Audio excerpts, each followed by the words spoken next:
We in Addis Ababa, Ethiopia, everything. Look at this! The fastest growing YouTube streamer. I show speed.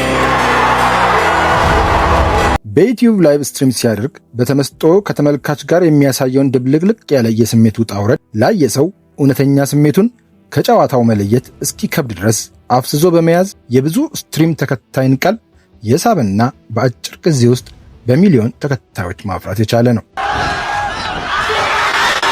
በተለይ በልጅነቱ ስትሪሚንግ ሲጀምር ከወላጅ እናቱ ጋር በተፈጠሩ አለመግባባቶች ስትሪሚንግ አቁም አለበለዚያ ቤቴን ለቀህ ውጣ ውሳኔ ገና በ14 ዓመቱ ያመነበትን የዩቲዩብ ስትሪሚንግ ስራ ለመስራት ከእናቱ ቤት በፈቃደኝነት የተባረረ በአሁኑ ሰዓት ዋጋ ያስከፍለውን የስትሪሚንግ ስራ በዩቲዩብ 47 ሚሊዮን በላይ ተከታይ፣ በትዊች ከ2.7 ሚሊዮን በላይ ተከታይ፣ በቲክቶክ ከ45 ሚሊዮን በላይ ተከታይ በመያዝ በላይቭ ስትሪሙ ተፎካካሪ የሌለው ስትሪመር ለመሆን የቻለ በቅርብ ጊዜያት ደግሞ ከሀገሩ ከአሜሪካ የጀመረውና በተለያዩ ሀገራት ላይ እየተገኘ የሚያስተላልፈው የላይቭ ስትሪም በብዙሃን ዘንድ ተደራሽ በመሆኑ እጅግ የሰለጠኑት እነ ቻይና ሳይቀሩ ለገጽታ ግንባታቸው የተጠቀሙበት ከሚታሰበው በላይ ተጽዕኖ ፈጣሪ ዩቲዩበር ነው አይሾስፒድ። ታዲያ በአሁኑ ሰዓት የአፍሪካ ጉዞውን ከአንጎላ ሀ ብሎ በመጀመር ደቡብ አፍሪካ ላይ በመቀጠል ስትሪም እያደረገ የሚገኝ ሲሆን ሀገራችን ኢትዮጵያን ጨምሮ በ20 የአፍሪካ ሀገራት ጉብኝትና ላይቭ ስትሪም ሊያደርግ አቅዶ ወደ አፍሪካ መጥቷል።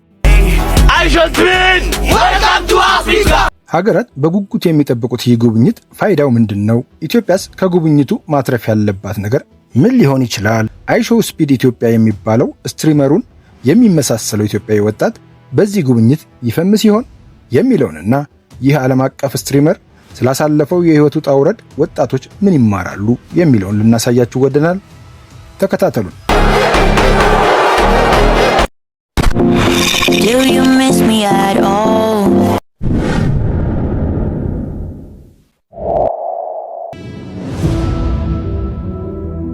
በመዝገብ ስሙ ዳረን ጄንሰን ዋትኪንስ ይባላል። እንደ አውሮፓውያን አቆጣጠር ጃንዋሪ 21 2005 ነው ወደዚህ ምድር የመጣው። ወላጅ እናቱ ቴፌኒ ኢ ግሬቭስ እና ወላጅ አባቱ ዳረን ዋትኪንስ ሲኒየር ይባላሉ። ቤተሰቦቹ ከሱ ውጪ አንድ ሴትና አንድ ወንድ ልጆች ሲኖራቸው በሲንሳኒቲ ኦሃዮ ነበር የሚኖሩት። ወላጆቹ ገና በልጅነቱ ስለተለያዩ እሱና ወንድምና እህቱ ከእናታቸው ጋር ብቻ ለመኖር ተገደዋል። ዳረን ገና በ2016 በ12 ዓመቱ ነበር በዩቲዩብ ላይ ላይቭ ስትሪሚንግ ስራ የጀመረው። በወቅቱ ምንም እንኳን ጥቂት ተከታዮች ብቻ ቢኖሩትም ያለማቋረጥ የስትሪሚንግ ስራውን ይሰራ ነበር።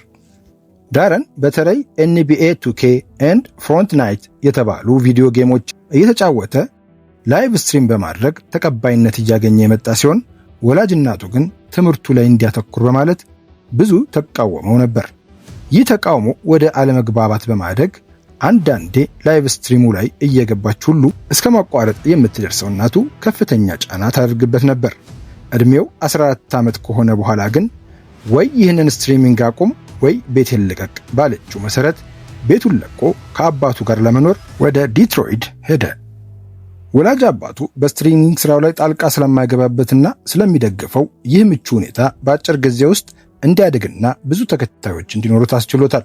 ለዚህም ነው ገና ከ16 እስከ 17 ዓመቱ ላይ የመጀመሪያውን $1 ሚሊዮን በመስራት ሚሊዮነር ለመሆን የቻለው። በ2016 ዓ.ም ዩቲዩብን ሀ ብሎ የጀመረው ዳረን በ2022 ዓ.ም የስትሪሚንግ አዋርድ ማሸነፍ መቻሉ የልጁን በአጭር ጊዜ ተወዳጅነት ማግኘት ማሳያ ሊሆን ይችላል። ዳረን በጣም ኢነርጀቲክ መሆኑና የአካል የንግግር ቅልጥፍናው ስፒድ የሚለውን ስሙ የሚመጥነው ሆኖ እናገኘዋለን። በዩቲዩብ ስራው በሚሊዮን ዶላሮች ማግኘት የቻለው ስፒድ ገና በ14 ዓመቱ ከቤት ላባረረችው ወላጅ እናቱ የቤት ስጦታ ሰጥቶ ሰርፕራይዝ አድርጓታል። ስፒድ ስለ እናቱ ሲያወራ እናቴ ጥሩ እናት ናት፣ በቃ ጥሩ ደረጃ እንድደርስ ነው ያኔ ስትቆጣኝ የነበረው ይላል። ይህን የስፒድን ሐሳብ ወላጅ አባቱም የሚጋራው ሲሆን የቀድሞ ሚስቱን የስፒድን እናት ለልጆቿ የምታስብ መልካም ሴት ናት ሲል ምስክርነቱን ሰጥቷል። አሁን ታዲያ ስፒድ በሀገራት ቱር እያደረገ ላይቭ ስትሪም የሚያደርግ ሲሆን በአሜሪካ የጀመረው ይህ ተግባር በሳውዝ ኢስት ኤዥያ ማለትም ካምቦዲያ፣ ኢንዶኔዥያ፣ ፊሊፒንስ በተጨማሪም ሳውዝ ኮሪያ፣ ብራዚል፣ ስፔን፣ ኢንግላንድ በመጓዝ IRL ስትሪም ማለትም ኢን ሪል ላይፍ ስትሪም በማድረግ የሀገሩን ባህል በማጋራት ስፖርትና ክርስቲያኖ ሮናልዶን ያማከሉ ስትሪሞች በማድረግ ቫይራል የሆኑ ትዕይንቶችን አጋርቷል። የአይሾው ስፒድ የቻይና ጉዞ ደግሞ ቻይና ያላትን የቴክኖሎጂ አድቫንስመንት ያሳየችበትና ምዕራባውያን ስለ ሀገሪቱ ያላቸውን አመለካከት እንዲያስተካክሉ የረዳ ነበር ብለው ብዙዎች ይስማሙበታል።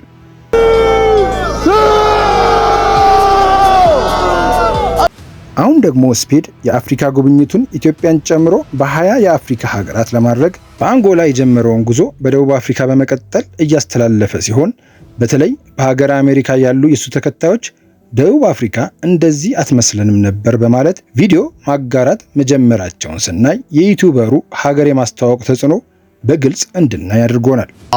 He will undo years of propaganda that Africa is a bad place to be. And yeah, in my current American brain, when I think of Africa, I think of no water, huts, sand.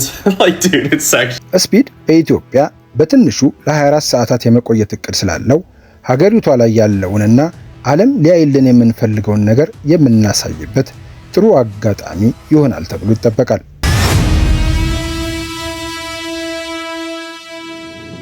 ዩቲዩበሩ የኢትዮጵያን ጉዞውን ሲያስብ እንደ ተግዳሮት ይሆንብኛል ብሎ ያሰበው ላይቭ ስትሪሙን በከፍተኛ ጥራት ለማስተላለፍ ፈጣንና የማይቆራረጥ ኔትወርክ መኖሩን ማረጋገጥ ዋነኛው ሲሆን ስታርሊንክ ኔትወርክ ኢትዮጵያ ውስጥ ይሰራል ወይ እያለ ሲጠይቅ ተሰምቷል።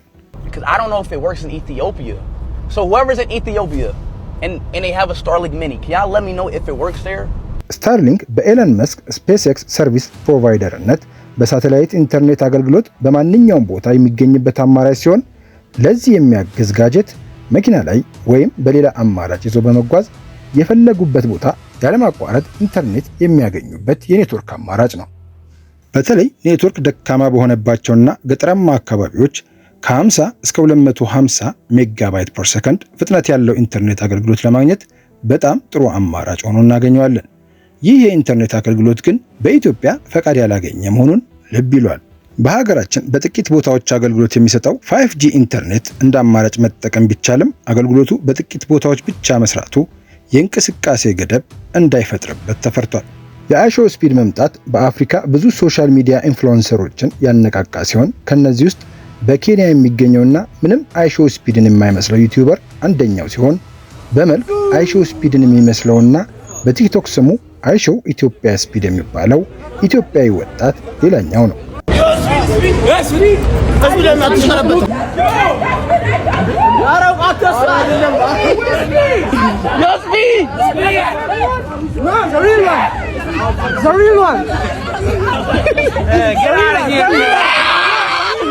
ይህ ኢትዮጵያዊ ወጣት በተደጋጋሚ በኮሜንት አይሾው ስፒድን ለማግኘት ያደረገው ሙከራ ተሳክቶለት ዩቲዩበሩ ስልክን ለእኔ ቲም ላክ ኮንታክት አድርግሃለሁ ብሎ ልኮለታል። ይህ እውነት ሆኖ ወጣቱ ከአይሾው ስፒድ ጋር ከተገናኘ ህይወቱን የሚቀይር አጋጣሚ ሊሆን እንደሚችል ይታመናል። አሁን ላይ በጣም ላይክ እነ ውጭ ሀገር ካናዳን፣ አሜሪካን ስለሚያውቅ እነ ጃኒን እነ አዶናይን ማግኘት ቢችል ስፔሲፊካሊ እነዚህ ልጆች ቋንቋውንም ስለሚችሉ ማለት ነው የአሜሪካንን ባህልም ስለሚያውቁ ሞር አገርን ለማስጎብኘት ትልቅ ጥቅም አላቸው ብዬ አምናለሁ። ከዛ ውጪ የመንግስት ሰዎች ደግሞ ላይ አሁን አዲስ አበባ ላይ አሁን የአንጎላ በሄደበት ሰዓት ሳውዝ አፍሪካ በሄደበት ሰዓት ስፔሲፊካሊ የፕሪቶሪያን ከንቲባ ያገኘ ይመስለኛል። ልክ እንደዛ የከተማ ከንቲባዎችን ቢያገኝ ከነሱ ጊዜ ቢያሳልፍ እና እንደ ሃይሌን ደግሞ ላይ በስፖርቱ ደግሞ ሃይሌን ቢያገኘው ከሱ ጋር አብሮ መሮጥ ቢችል እነዚህ ቀላል ነገር አይደለም። እነዚህ ሰዎች ለሀገራችሁን የምትወዱ ከሆነ እንደዚህ ማድረግ አለባችሁ፣ መስዋዕት መክፈል አለባችሁ። ከዛ ውጪ ቆንጆዎች ላይ የሀገራችን ላይ ያሉ ቢባሉ ላይ አይን ውስጥ የሚገቡ ቆንጆዎች እነዚህ ሴቶች ከሱ ጋር ቢታዩ አሁን እነዚህ አይነት ሴቶች ማለት ከሱ ጋር ቢታዩ ከሱ ጋር ላይ ማውራት ቢችሉ ላይ ሁሉም ሰው እንደዛ ላይ ይመስላችሁ። ውድ የቻናላችን ተከታታዮች በቪዲዮ ላይ ያላችሁን አስተያየት አስቀምጡልን። ቪዲዮውን ላይክ፣ ቻናላችንን ሰብስክራይብ ማድረግ እንዳትረሱ እያስታወስኩኝ ተሰናበትኩኝ። It's gonna be soon though. Ethiopia gonna be soon.